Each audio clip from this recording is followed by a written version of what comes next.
My name's Damien Hewitt and I'm the State Manager in SA for Safe Group Automation.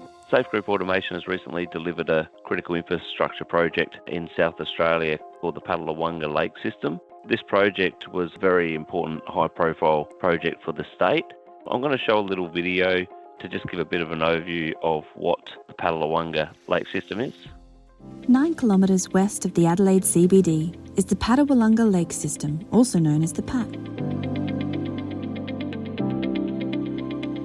The main feature of the PAT is a 1.6 kilometre man-made ribbon lake running parallel to the coast. This main lake supports a healthy marine environment. Several creeks and drains flow into the PAT. These waterways flow from a catchment area of more than 230 square kilometres. Most water reaching the lake is from the Sturt and Brownhill Creek catchments and is diverted through the Barcoo outlet to the Gulf. The water quality of the main lake is managed by circulating fresh seawater northward through the system during tidal fluctuations. On a rising tide, the south gates can be opened to allow seawater to enter the main lake. As the tide falls, the north gates are open to allow water to exit the system via the Barcoo outlet. The result is an effective exchange of water in the lake every 3 to 4 days and a healthy marine environment. Water levels in the lake system fluctuate as part of its normal function within upper and lower limits. During severe weather, the south gates are kept closed and the water levels are dropped. This additional capacity allows us to divert excess urban stormwater to the lake to reduce flood risk. This additional water is then drained from the lake on a falling tide. Routine circulation of fresh seawater keeps the Pat Lake clean and healthy. The purpose for the project, back in 2004, the Glenelg precinct area where the Padalawanga area is flooded quite extensively and caused a lot of damage to homes. This project was set up over many years to be able to improve the automation of the control system, but also replace the actual southern gates, which was critical from the sea level. Here's a news bulletin that describes the panic that was happening in Adelaide back in 2004. Kate, as you can see, conditions are pretty treacherous here at the moment, and it's been an extremely nervous wait for residents who live alongside it. High tide was at 4:20 and they were fearful that it would breach its banks. We know that that does happen at 1.6 metres and currently it's sitting at 1.3. It's rising slowly but steadily. But of course there is more rain to come and this is a developing situation. The greatest concern this hour, the Padalawanga River, where flooding rains are meeting high tides, police going door to door, warning residents to be prepared. The last time the Pat flooded, dozens of homes were inundated. Further up the line, the Adelaide Hills are awash again. The Oakbank River, notorious for flooding, even surprising locals with its ferocity. The flood markers near the Oakbank Racecourse almost rendered redundant as the water reached a depth of 2 metres. The owners of businesses which were inundated at Aldgate 2 weeks ago were up all night standing by for more.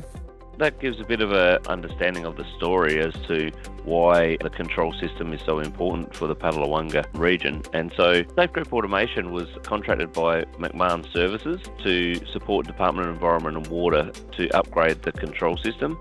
Based on the requirements, Ignition was the perfect application. The requirements were really seeking for high-end innovation to be able to make sure that the system is optimised, being able to plug in third-party interfaces like bomb data and other exciting controls which can really enhance how the weir is controlled and managed. So the project duration was from March 2024 to June 2025. The main control system sits on a Azure platform with the cloud-hosted but on-prem redundant servers. The key sort of features with the system include a user-friendly interface. So the way that the project has been structured particularly well is around the mobile application. So everything that has been done through the SCADA designs can easily be used at the fingertips of the end user. Other really key features were the CCTV integration. So they had 2 different disparate systems running their CCTV. We were able to bring the CCTV in through to ignition and use PTZ cameras with full pan tilt movement and the opportunity to actually save and bring up history of the footage of what's occurred at a very easy and simple interface. Alarm notifications were really critical to get alarming out. We had VoIP and SMS email messages. We have the redundancy and failover and network security were all key features of the project. And with this project in particular, between the south and the north of the weirs, we have 3 levels of redundancy of comms. So we had to have failover between the NBN network, the cellular network, and a radio comms. So making sure that we had a high level of redundancy. The system has full operator audit tracking, and a key feature of what we delivered was simulated videos embedded into Ignition, which had the functional description and videos of the SCADA explaining the functional description. So any operator that's operating the weir controls can actually see how the system is operating through short videos. We also had a significant IT network. With that, we had a network topology built in that has SNMP, which enables us to know the status of any of the switches on the network. A big part of the project too was migration of data. The Paddler-Wonga had 20 years worth of data and they didn't want to lose that. So with Ignition and the SQL Server, we've been able to bring all that data over seamlessly into Progress SQL. So yeah, really so exciting to be able to transition and migrate so much data accurately. Interfacing of the new system, for existing public APIs has been a really good outcome. So the public can see some of the cameras and can see some of the information on the public website. So if they do have any concerns with the levels, they'll be able to get access to some of the key data. The engineering process that was delivered here was quite intensive. There was a significant CHAZOP and HAZOP process to make sure that we identified the full risks, which really led into Ignition being the key platform to be rolled out across the network. Part of the work that we've developed was to build a chat box.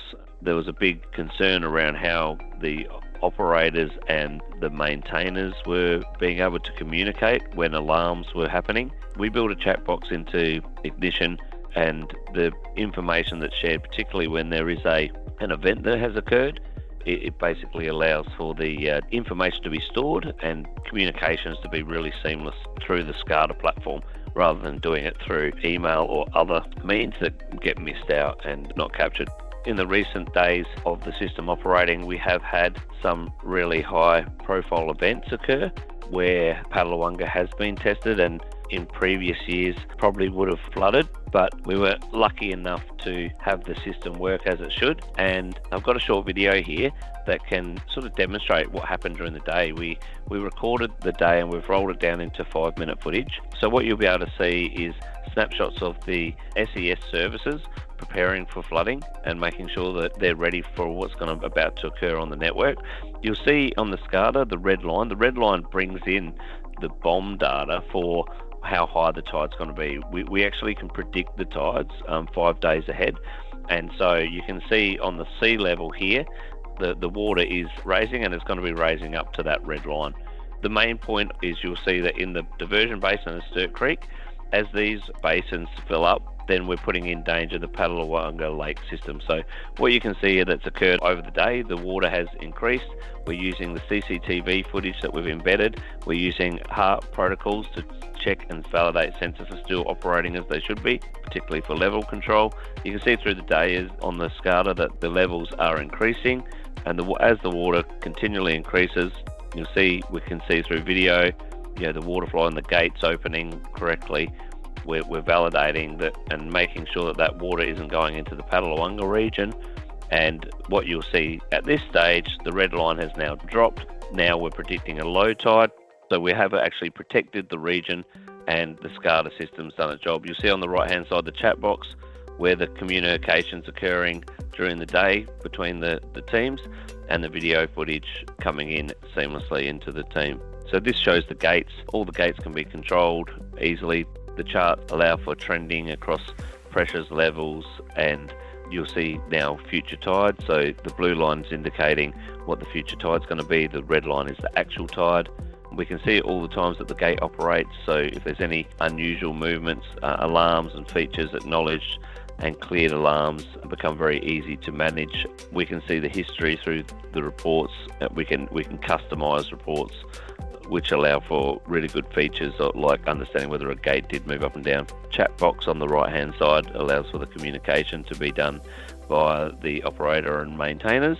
We can also see what users are online, which is very handy because then we can just double check who is online to be able to support the system. The system has 23 different modes, which is quite complicated, so the operators can actually check through the functional description. Here's the network topology, which shows the complexity of the network and how we can maintain its uptime. The CCTV footage is a really great feature, particularly the fact that we have full recording and live feeds. The control system, the way that it's operated, has saved the Glenelg area from flooding. Big success project, really proud of it, and they're looking at adding additional features now with AI engines for predicting water coming down from the Adelaide Hills so that they can lower these basins even quicker and protect the Glenelg region even further.